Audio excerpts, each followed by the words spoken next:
let me start over. So this is about work with Thierry Boudinot, but it also uses results of earlier work with David and Gordon, and you hear more about this from Gordon. So let me start with, and so maybe I should say right up front that everything is all results are hierarchical, but let me start from the beginning. So I'll talk about the by now the model that's by now familiar or very familiar to everyone, the Ginzburg-Landau Wilson-ON model. So in general, in my setup, we have a finite set which I think of as a large portion of ZD. An n-component spin configuration. You may take n equals 1. It doesn't change very much for what I'll be talking about. There's an ON symmetric potential, which is the phi-4 potential. G is positive, nu is real. And in particular, we'll be interested in nu negative.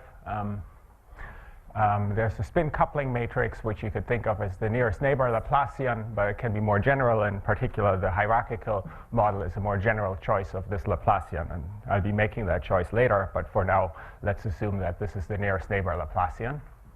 So then the measure is what it has been in all lectures before. It's this one. And let me just recall that this phi-4 potential looks like this when nu is negative, looks like this when nu is positive. So in one case, it's a double well for one component, or more generally, a Mexican hat potential in the multi-component case, and it's a convex potential for nu positive. So there's a phase transition. So phase transition, so I'll always consider the parameter g as fixed, and I'll be varying nu as before. So if you take nu sufficiently negative, then there's long-range order, which means that if you sum up all spins and you divide by the volume, this is non-trivial. So you take the absolute value squared, and it has a positive expectation. Or has a uniformly, it's uniformly bounded below in the volume. On the other hand, if you take nu positive, or small, sufficiently small negative is fine as well, then it suffices to divide by the square root of the volume to get a finite answer. So there's a difference in scaling from 1 over the volume to 1 over the square root of the volume. So this is central limit theorem scaling, and this is long-range order. So of course, there's a transition between these two new regimes at some nu. And well, in general, we don't know very much about this transition. In the 4-dimensional case, we do, and so as you've learned in Gordon's course, for example, there exists a critical nu which is negative, such that if you put yourself slightly above that critical nu, then well the sum of the spins divided by the square root of the volume expectation squared. So this is, by the way, also called the susceptibility, is finite, and it diverges as t goes to 0, like 1 over t, and then there's a logarithmic correction with an explicit universal exponent.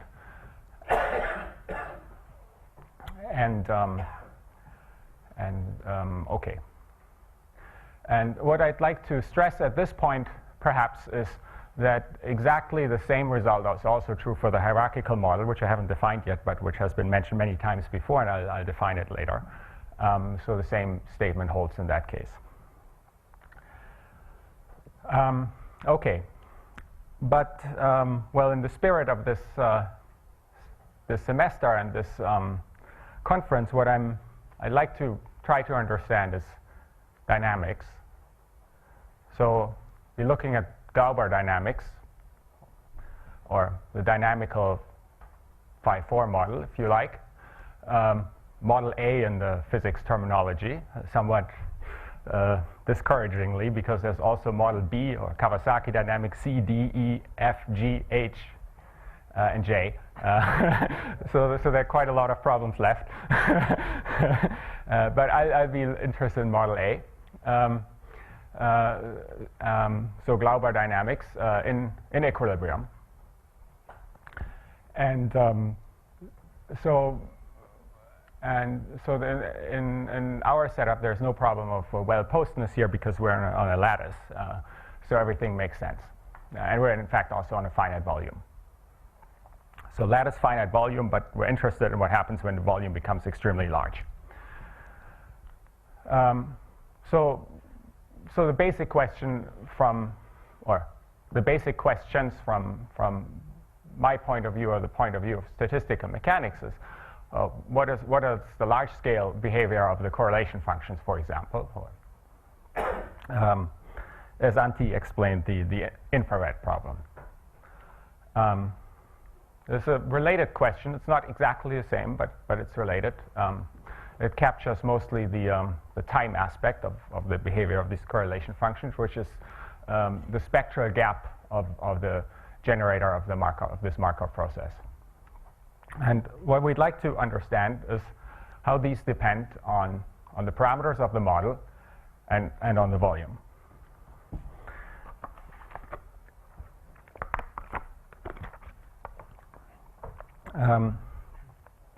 So I will not be able to say anything about the correlation functions in this talk, but I'll say something about the spectral gap. So let me just recall what the spectral gap is.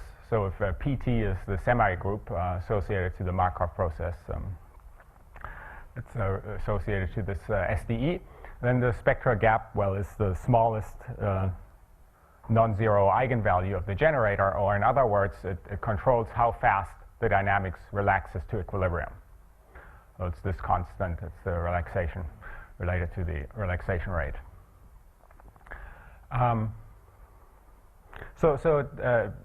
It captures sort of the time decorrelation aspect of the dynamics. One reason it can be a good quantity to study is that it's really it's a question about the equilibrium measure. It's the best constant in this inequality. The variance of any function f is bounded by 1 over the spectral gap times the Dirichlet form.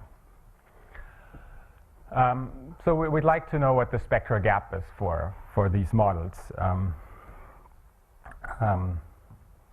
near the critical point.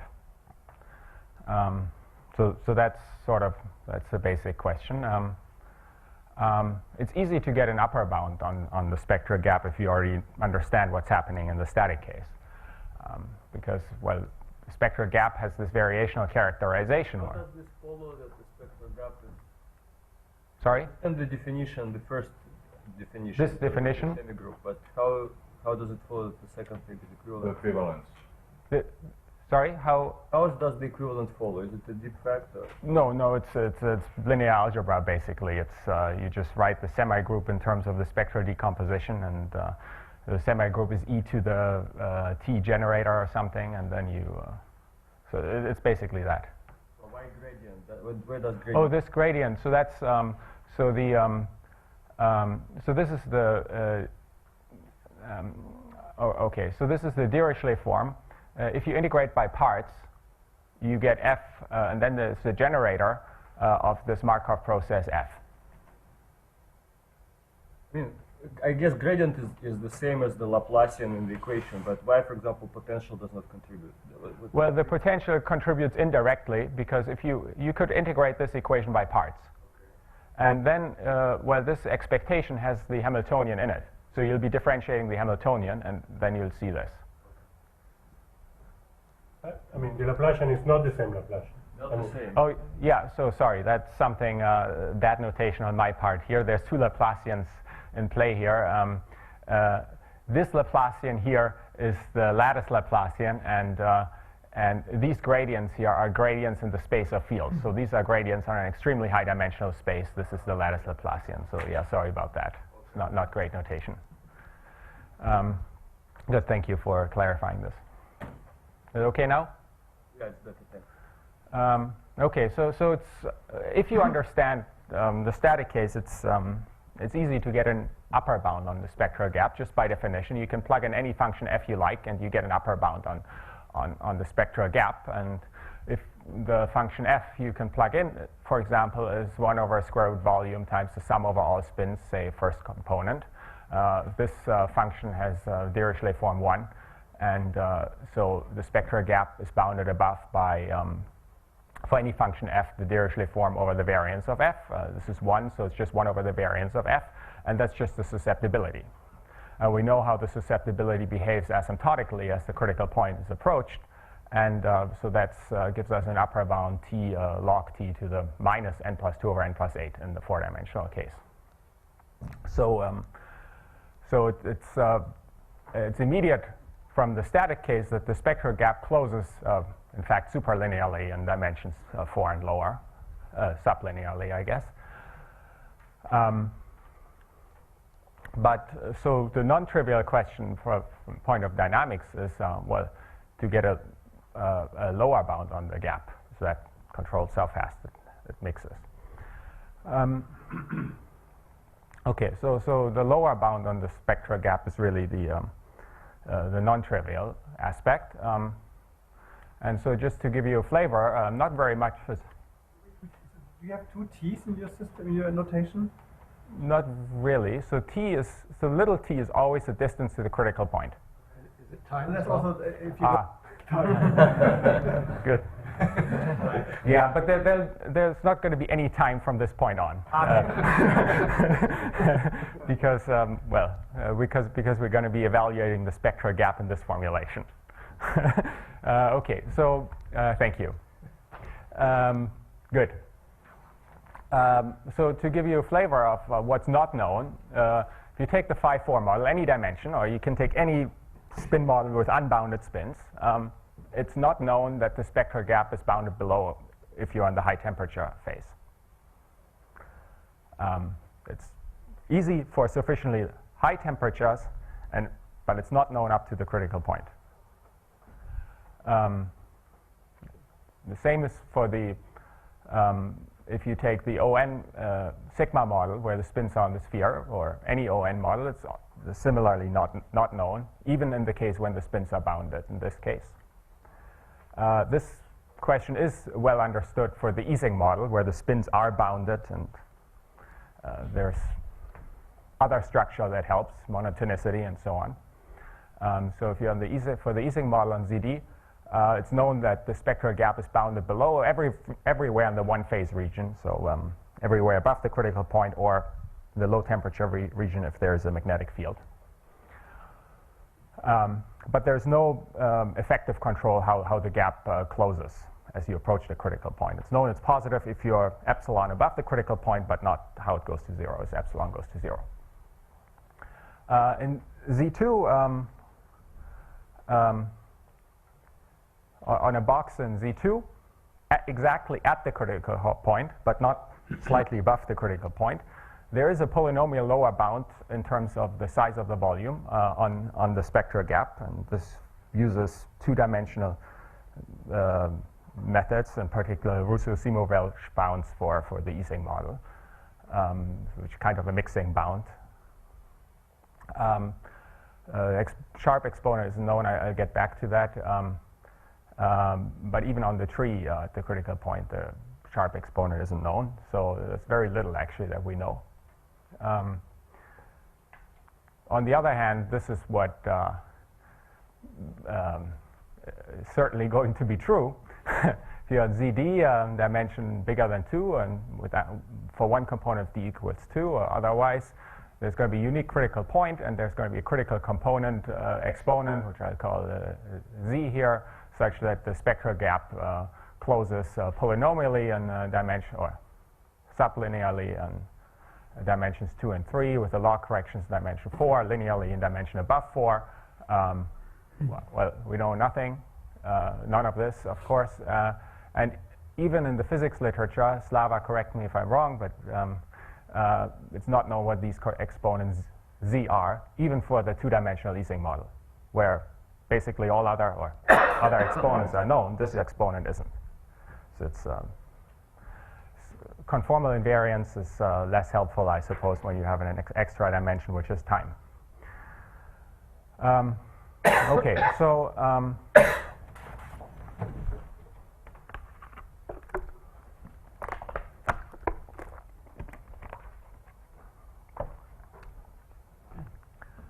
So there's a class of measures for which it's very easy now to understand what happens, which are log concave measures, so measures of the form e to the minus h when h is strictly convex.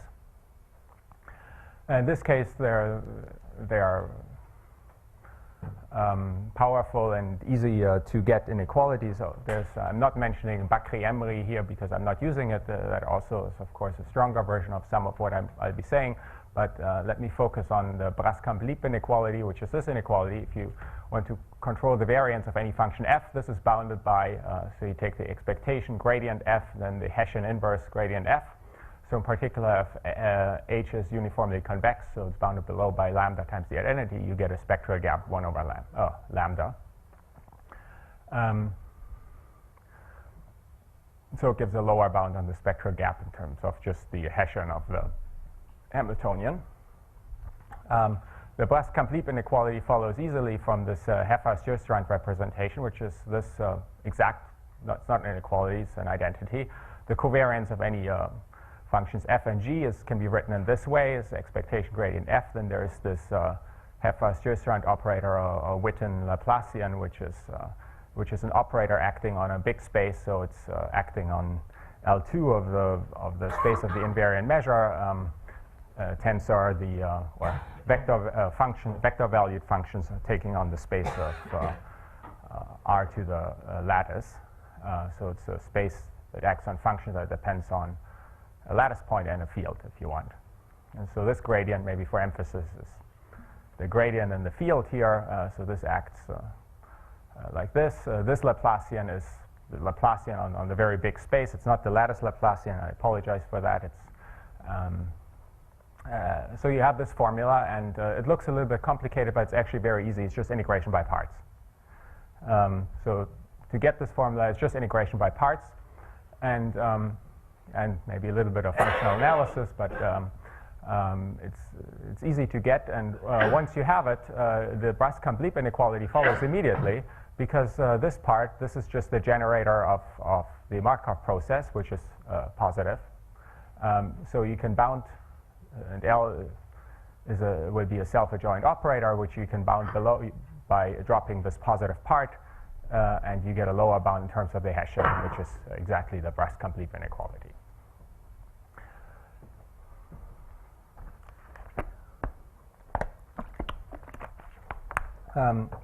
So these measures are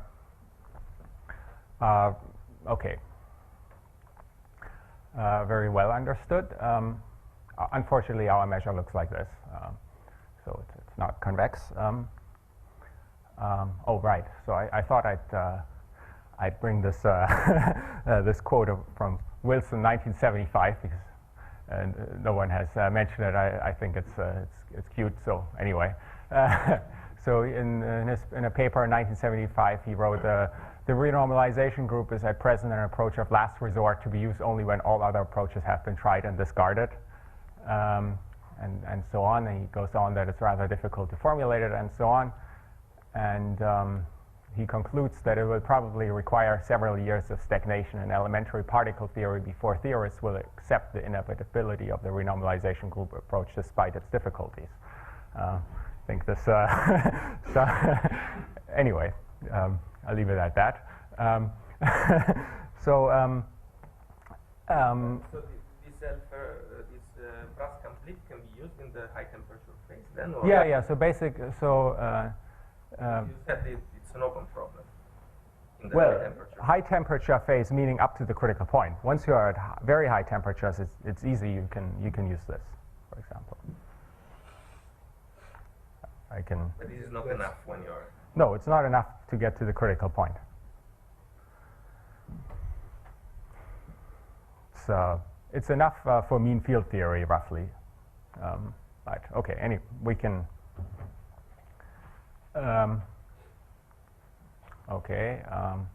All right. So the hierarchical model we've heard has been introduced several times, but let me do it again. So we're considering a box lambda n of side length L to the n. So the Laplacian will be replaced by the hierarchical Laplacian, which can be written in this way. So it's a sum from j equals 1 to n.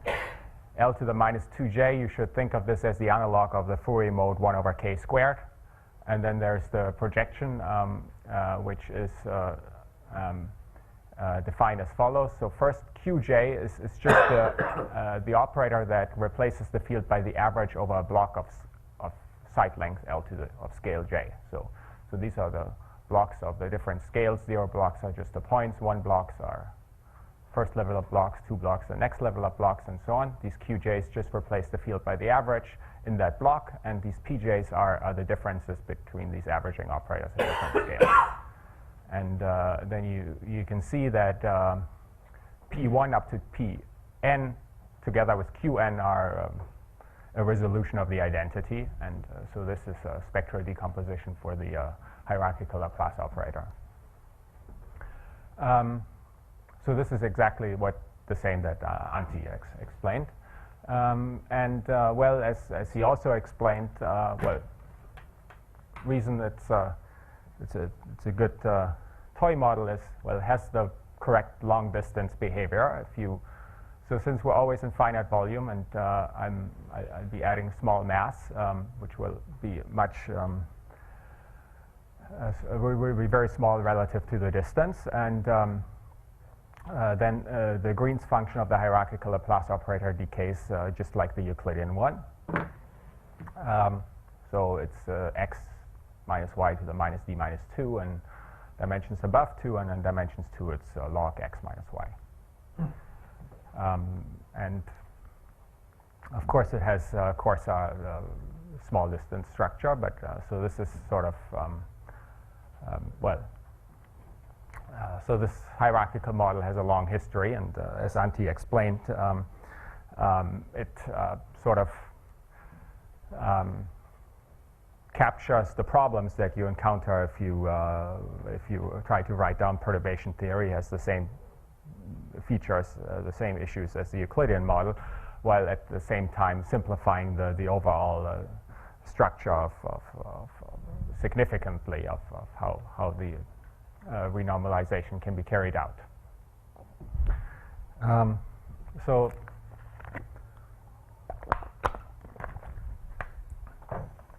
So this is a model we study, and then okay, so for this ON model, so we look at the 4-dimensional case. Spectral gap is gamma n depends on g and nu. This box of lambda n. Then what we show is that g is small, L is large.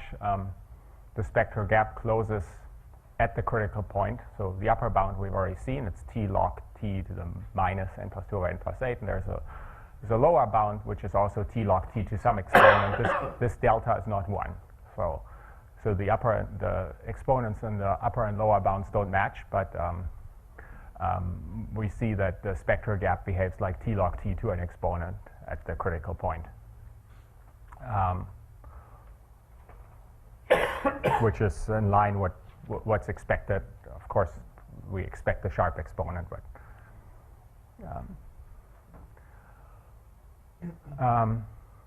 maybe just as an aside, the method also works for the hierarchical Sine Gordon model or discrete Gaussian model. I'm not going to dwell on this. Let me just flash this quickly. So the Sine Gordon model is a model of a height function. It has a periodic potential. There's a low temperature and a high temperature phase. In the low temperature phase, this height function becomes flat. In the high temperature phase, there's a so-called roughening transition, a Nobel Prize last year or so, where this interface becomes rough. Fluctuations are free field-like, and so that's the regime we look at, the rough phase, in which case we look at this continuous Glauber dynamics for the Sine Gordon model. For the discrete model, there's a discrete dynamics where the spins jump rather than evolve continuously.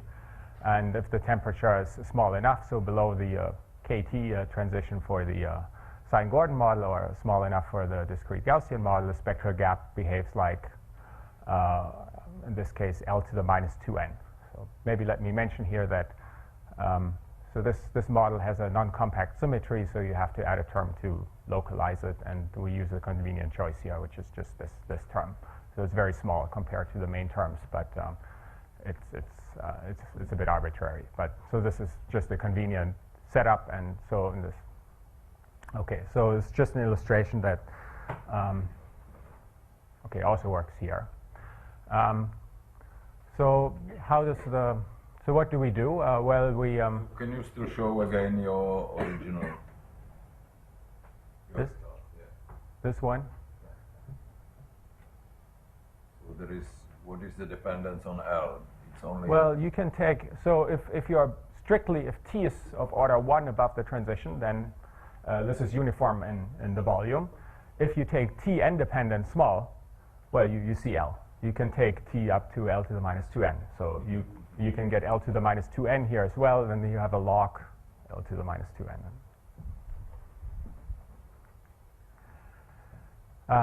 Okay, so the general setup is exactly what how Gordon introduced it. We decompose the Green's function with a mass, and this mass will have to be chosen very carefully later, and I suppose Gordon might explain how this is done.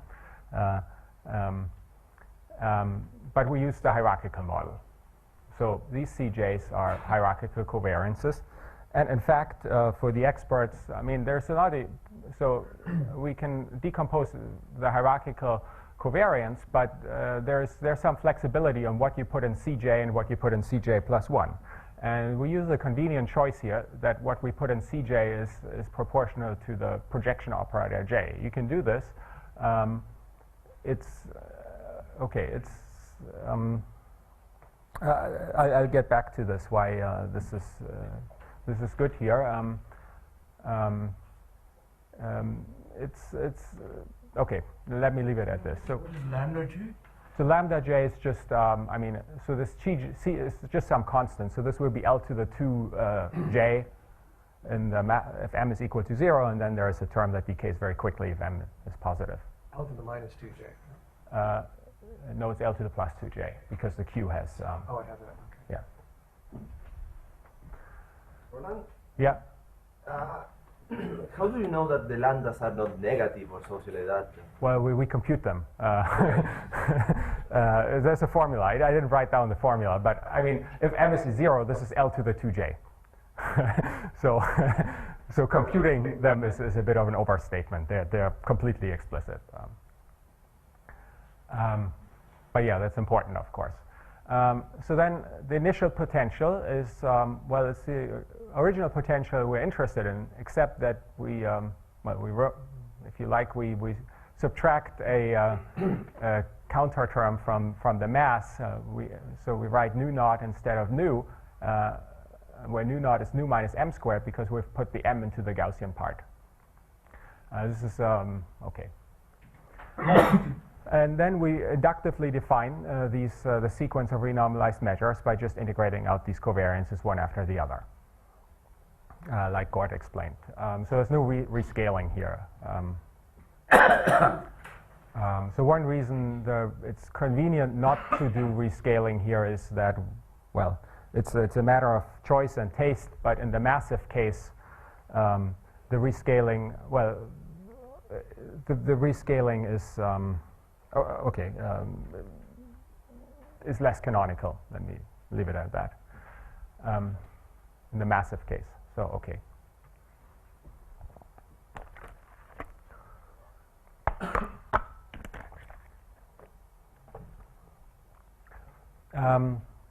All right, and okay, so we have the sequence of these renormalized potentials.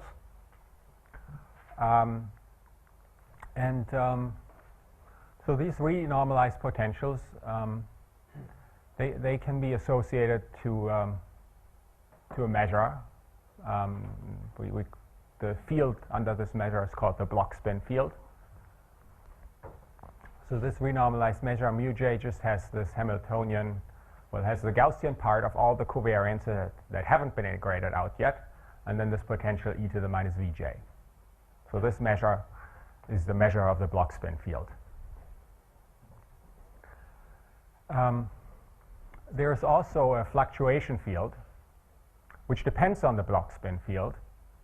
So if you're given the block spin field, the fluctuation field measure, mu phi d zeta, so d has this Hamiltonian h phi, which has a Gaussian part, which only involves the single covariance at the current scale we're integrating out.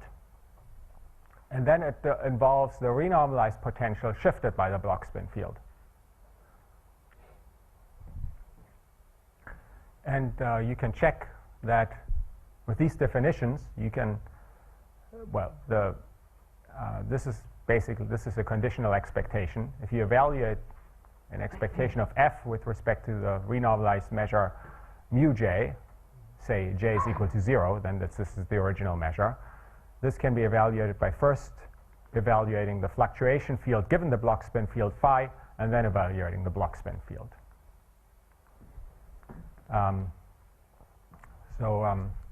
Okay.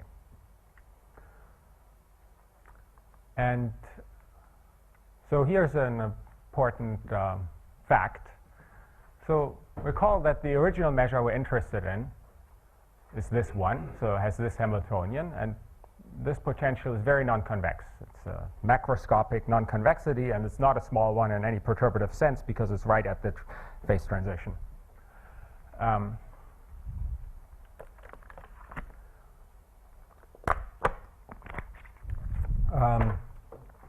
Nonetheless, if you look at the fluctuation measure, let's say at the initial scale 0, well, what is it? It's just, it's the first covariance we're integrating out, or the Gaussian part corresponding to the first covariance that we're integrating out, plus the potential shifted by the block spin field. And this measure is uniformly convex, in fact, uniformly in the block spin field, the initial scale. Why is that? Well, so nu naught, the critical point, is something like of order minus order g. But this Gaussian here is of order 1. We're only looking at the fluctuation field, which is of order 1. So this is a Gaussian of order 1. And this non-convexity is significant, but it's not significant compared to the fluctuation field. So so the fluctuation measure is strictly convex initially, and okay.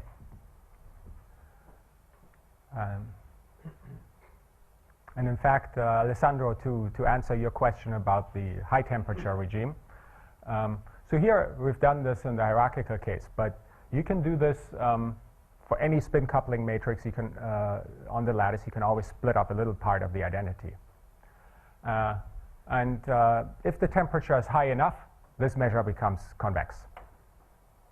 And so if you're at high temperature, here high temperature means above the mean field critical temperature exactly. Just splitting up off the part proportional to the identity from any coupling matrix you have, or the inverse of the coupling matrix, gives you a convex measure here.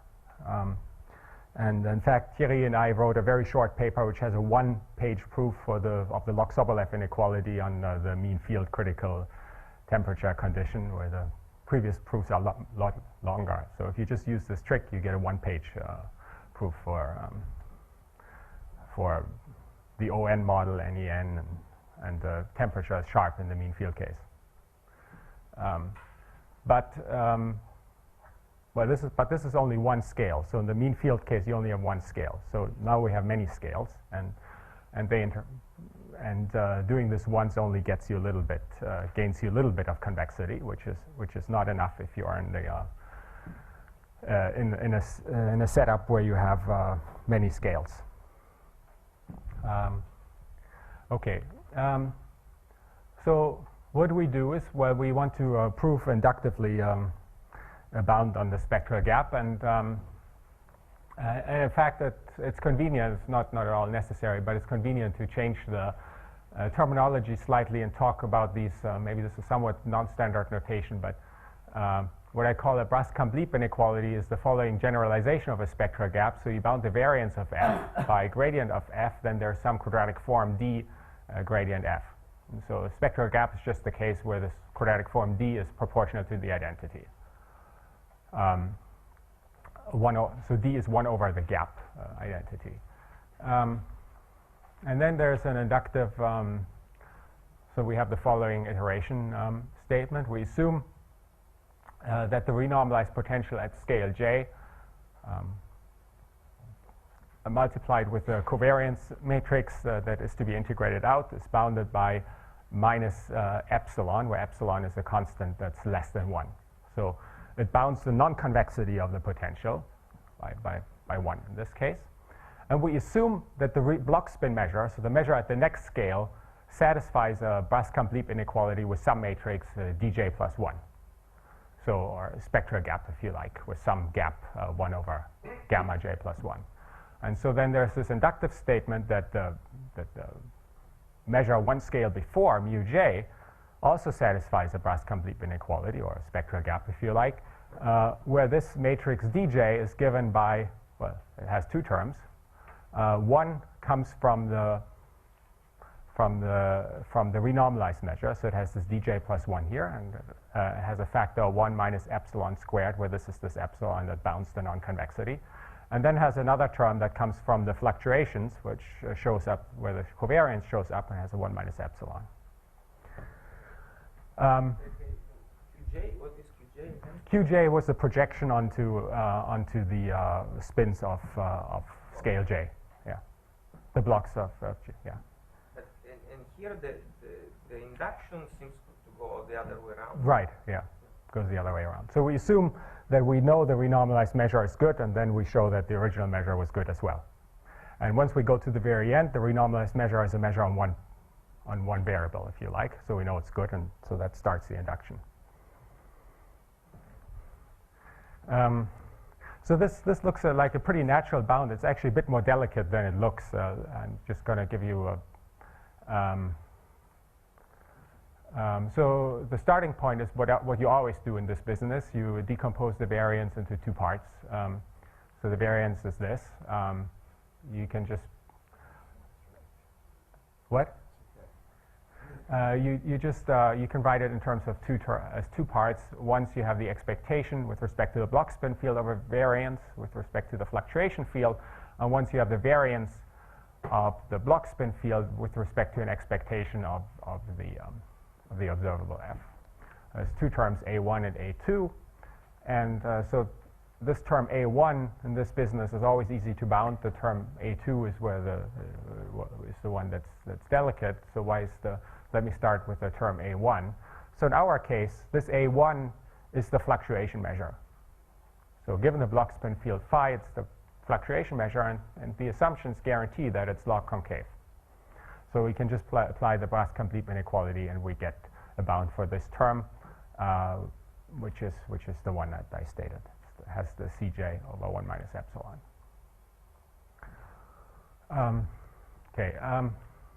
So for the second term, well, the second term we've assumed by assumption that the renormalized measure, so the block spin measure, satisfies this Brascamp Lieb inequality with a matrix D plus. Writing D plus instead of D plus, dj plus 1.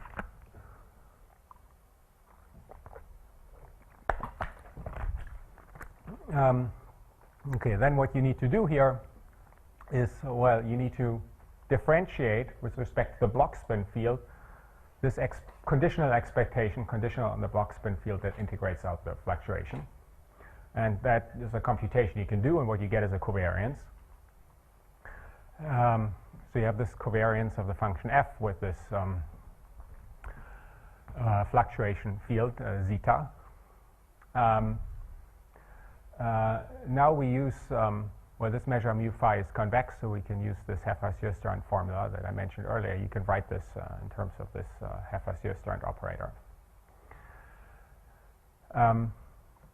Well, this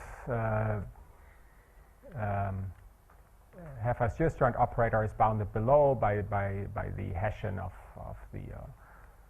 the fluctuation field, and so we get a lower bound on it, which is 1 minus epsilon, by just dropping the positive part. and then you need, at some point in here, you need to apply Cauchy-Schwarz to get, so here the variance is outside this expectation, so at some point you have to do Cauchy-Schwarz to get the square inside, and if you do that here, you get this bound. So you have this 1 minus epsilon squared, which comes here, it gets squared, and using this bound. So I've done this a little bit quickly, but it's okay.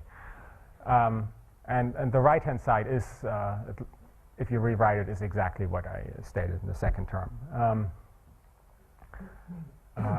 Okay. Roland, sorry to ask you a silly question. What is phi dot? Phi dot is any test vector. Thank you. Good question. Okay. So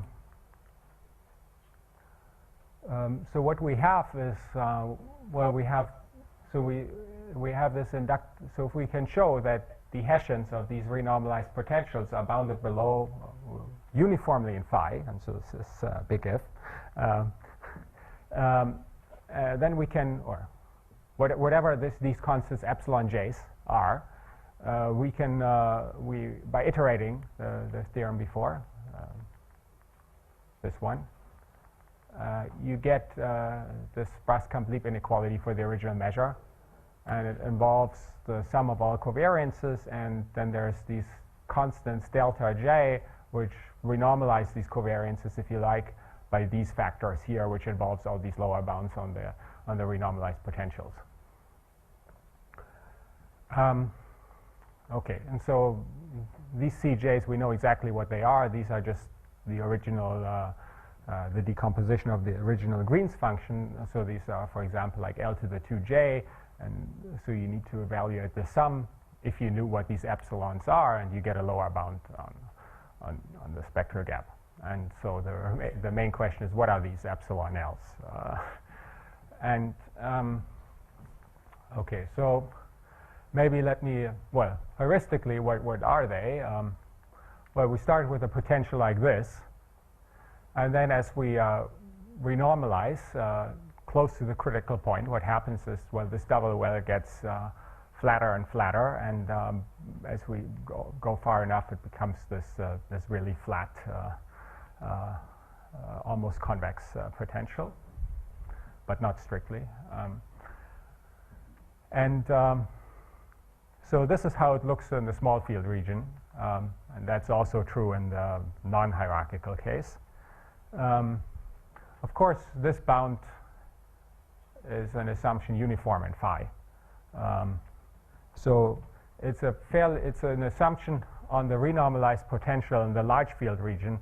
That's not what you typically assume in this business. We want convexity in the large field region, or not too. We want that the potential is not too non-convex in the large field region. So in the hierarchical case, I'll explain. We can check this, but in general, this may be hard to. Yes, David, do you have a question? Yes. So for the four-dimensional case, the potential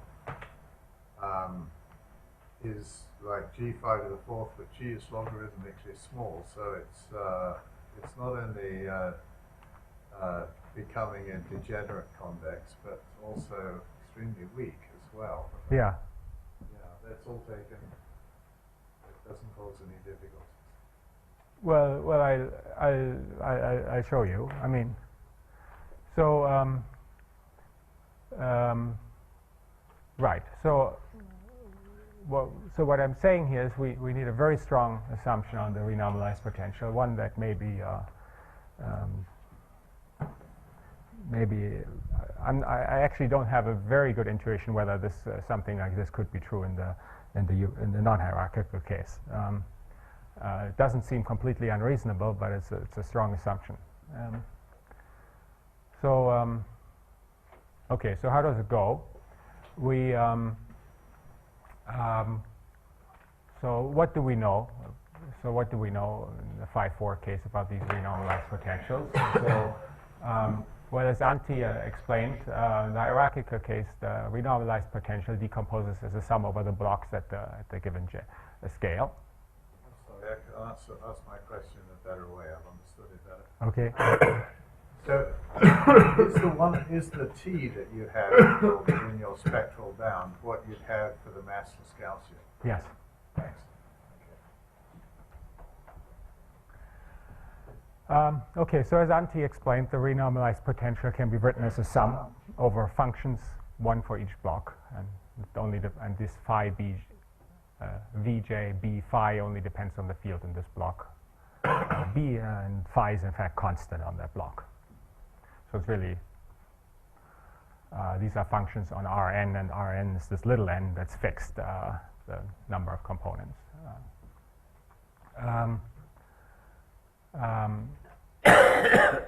So here I'm explaining, I'm giving a brief summary of the type of results you get, or the type of bounds you get for the hierarchical model when doing the static analysis, where the large fields are taken into account in a different way than what we need. So in that case, one can, for example, write the e to the minus the potential in this way, or where e to the minus vj hat is this explicit part that has the phi 4 and the phi squared term. So Gordon talked about this. Then in general, there is a phi to the 6th term, which you'd better not put in the exponent, and so it's down here. And then there is a non-perturbative k. So this term is order g squared, but irrelevant because it's phi to the 6th. And then there's a term kj, which is order phi cubed, g cubed. And so more precisely, so there are these type of bounds. So by the way, there's Gord advertised this this book on Introduction to Renormalisation group, where this is essentially proved with all details at all epsilons in a very detailed way. So the upshot is we can find this mass parameter m. It's found in a non-trivial way, such that the sequence of these coupling constants and the remainder coordinates exist. The coupling constant satisfies the recursions that Antti derived. Since I'm here also always in the massive case, I'm always including in the error terms something that will become very small once, or basically zero once you exceed the mass scale, which is log m. And for these remainder functions, so these are the coupling constant that determines the v and w part, and for the remainder constants written in this way, not in the exponent, there's these bounds. So one is the derivatives of this k. So this ib just means evaluate at a field that's constant on that block. So this k, if you evaluate the derivatives at 0, then they scale like L to the minus j, which is the scaling of the covariances. And it's order g cubed. So this is kind of what we expect from perturbation theory. The remainder is order g cubed and has the scaling on the scale of the fluctuation Gaussian. For large fields, this is of course not. This is a perturbative. This g cubed is a perturbative result that's you can only hope to be good when the field is small, because in expansion it involves the field. And so for large fields, it's not true. And so in fact, what you get is the scale is a different one. It's this so-called large field scale that appears in this business, and we've seen this, I guess, in other talks. So here the scale is much bigger. It's g to the minus 1/4,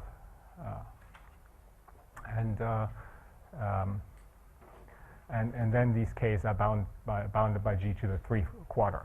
So you can understand where these bounds come from if you look at the original potential, for example, and evaluate them at the fields g to the minus 1/4. Then this is what you get, roughly. So what do you say about u? Use just good question. Use just a constant. It doesn't matter at all. We don't care what it is. It's going to be the partition function, but it's canceling out, so we don't know what it is. We don't need to know what it is.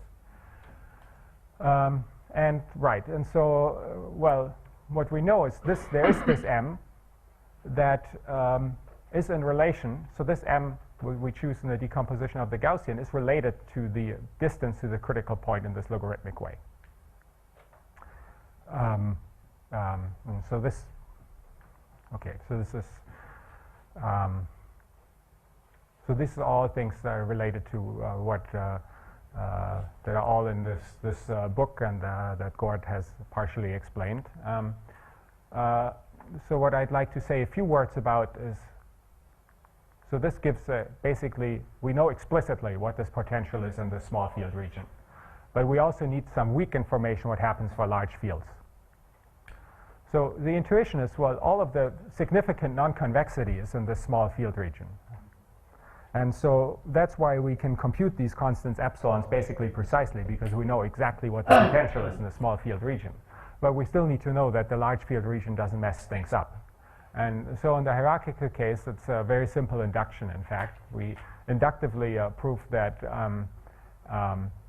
that the Hessian is bounded below by some recursion, which you can compute. So it's not too surprising. If you look at the original phi-4 potential, if you go to the large field region, it's in fact extremely convex, right? The larger phi is, the more convex it is, because you have phi to the 4, and if you take the Hessian, it's phi squared, and that phi is very big. The Hessian is extremely big. So we iterate a sequence of lower bounds on these Hessians, which have a recursion. So these lower bounds go to 0. So maybe that partially answers David's questions. So these lower bounds on the Hessians, they become smaller and smaller as the scale advances.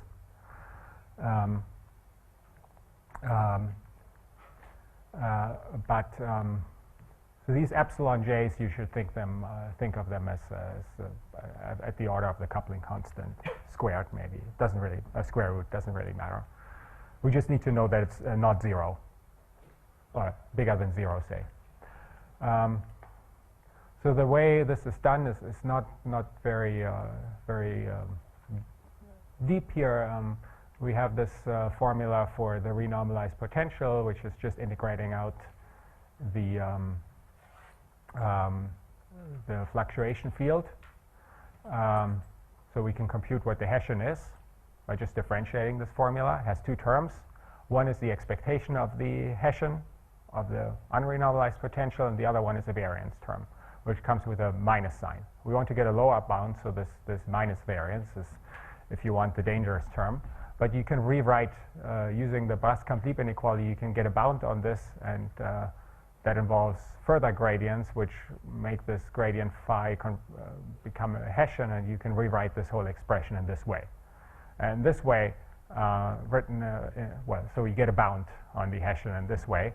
And now if you, so this fluctuation field zeta is, well, it's distributed under this convex measure, so we know extremely well how big its fluctuations are and where its minima are. So it's going to be very close to the block spin field, and so one can just get an iteration on these bounds by controlling the fluctuation using the Brascamp Lieb inequality. So finally, to sum everything up, we have these lower bounds on the Hessians, which are basically given by what you compute in perturbation theory in the small field region, because this nu j is in fact negative, and we've shown in the large field region it's the potential is convex, so it doesn't destroy what's happening here. So these nu j's are, so that's the flow of the coupling constant in front of the phi squared term. So we can compute so we know basically explicitly what it is, and in particular you can compute the sum L to the 2k nu k of this, and you get a log gj coupling constant with this prefactor. So this is basically the epsilon j. We plug that into here.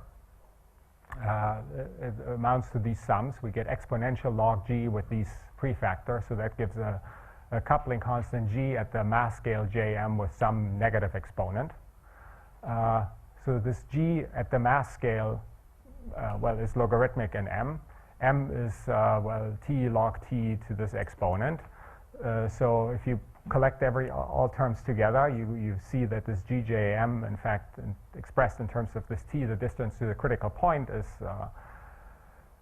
something like log t. So it contributes a log correction in the end, this whole thing. So in summary, and these cj's are like L to the 2j. So summing them up, you get an m to the minus 2. Because you're only summing up to the mass scale. Effectively, afterwards, these cj's become very small, and you have this additional log correction, and that's it.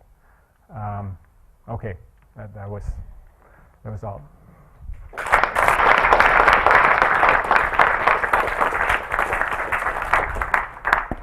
Thank you. There were questions during the talk. There are any more?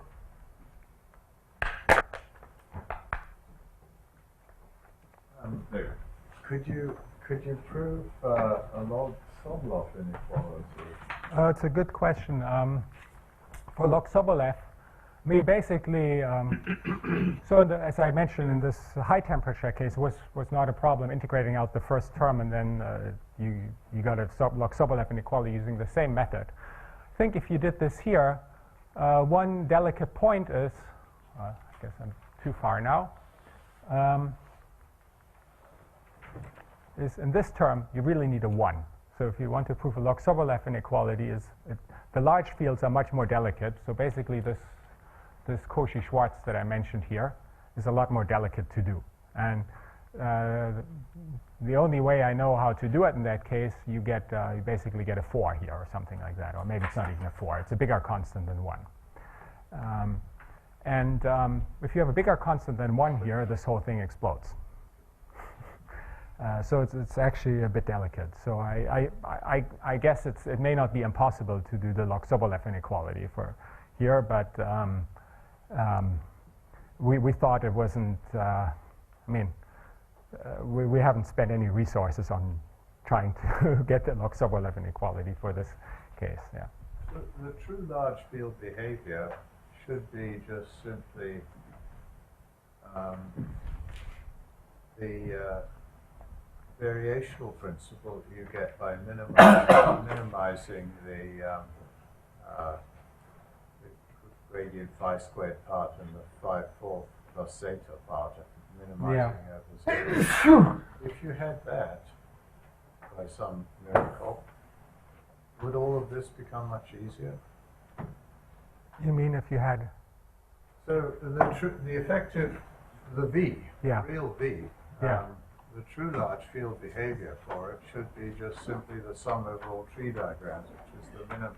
It's the variational principle you get by minimizing the David, it seems it's like a proposal Sorry. for So, very, very quick. Yes. So, can you repeat exactly which is the size separating the small field and large field, and how much you have freedom to choose it? So you have freedom, or? Yeah, I think so. It doesn't. I mean, this g to the minus 1/4 is a convenient choice, but I think there's quite some flexibility on where you do the. So, for example, I think in Horst Knurra's talk we saw a g to the 1/3, which I think is using a little bit of the room between the g to the minus 1/4. Okay, so it's not special. I think, right? Yeah. I think it's just an arbitrary. Yeah, it's a natural. I guess it's the biggest you can choose it. I think. But 1/4, I guess. Yeah. Which is the intuition of the fourth, just the dispersion. Maybe. Well, yeah, it's basically when the g to the phi to the 4 term becomes 1. Okay, so that controls the large fields in the hierarchical problem. In the non-hierarchical problem, that's the same. But then you also have the large gradients, which are not controlled by the phi 4 term, and those are the real difficulties because they're controlled by the Gaussian. Well, they're controlled by the Gaussian term, but somehow that's it's unfortunately more delicate than using the phi 4 term, which is very, very strong. That's Okay. it. Okay. Sorry. Thank you much.